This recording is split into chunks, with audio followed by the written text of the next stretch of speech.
Yo, what's up, guys? Welcome to Wally's Welding World. I'm the weld professor, and if you didn't know, well, now you know. So I'm out here to just show you guys my skills, my techniques. Now, I'm not knocking schools or anything like that. Them teachers are great.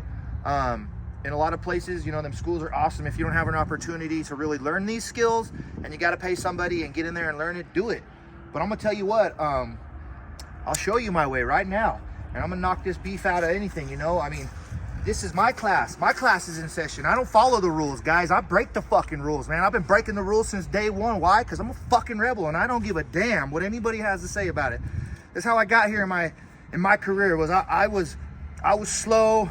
I didn't know, and I really had to grab a gear and figure it out, man. And so my topic this week, and probably next week, and probably for the next fucking year, no, I'm just kidding, probably for the next year or so, you know, I'm going to be going over all these over and over and over, because I know it had to be embedded into my head to really grasp the concept. And so what we're going to talk about is this bead rod, man. A lot of these people are asking me how I'm able to take such a tight fit and put the bead in there. And so a lot of times guys just think I'm taking that rod and I'm just cramming it in there. Well, it's not that. It's a flex, guys. Look, you look at that rod, you set it straight on the pipe and you flex it. Okay, that little bit of flex is all it takes. Now when you put it in your stinger, it makes it 10 times easier to get the flex. You can almost use the back of your wrist right here to get the flex. See, when you look at that, when you look at it like that and you put that little bit of flex, that isn't pressure down, that's flex back. All I'm doing is putting that rod down and flexing it like that. And so when you tell me it's all about the flex, and I'm putting that bead in, I just put that rod in there and I just bend it back like that. I'm not shoving that rod in that pipe to try to get it through it, because that's incorrect information, guys. Let me tell you the truth, it's not that. It's a flex, guys. Now, either your teacher has taught you it or they haven't taught you it.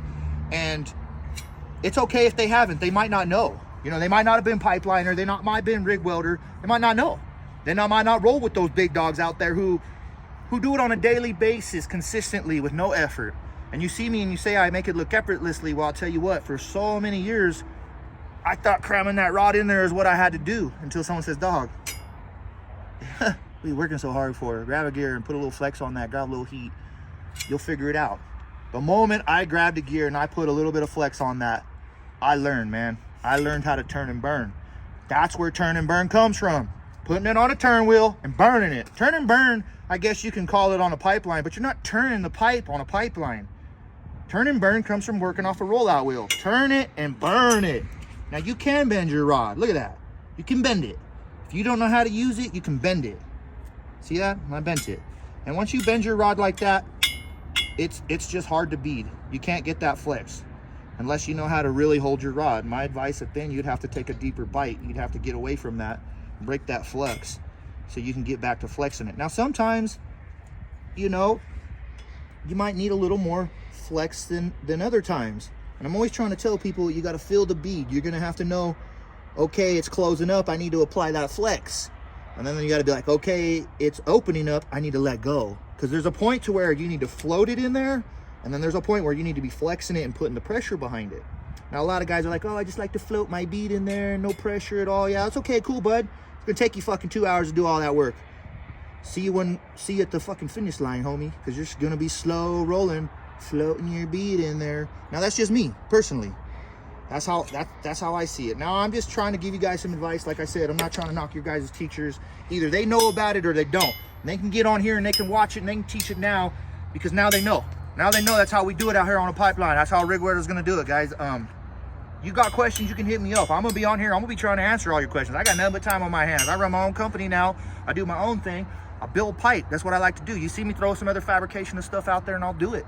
I ain't afraid of it. To me, in the end, money is money.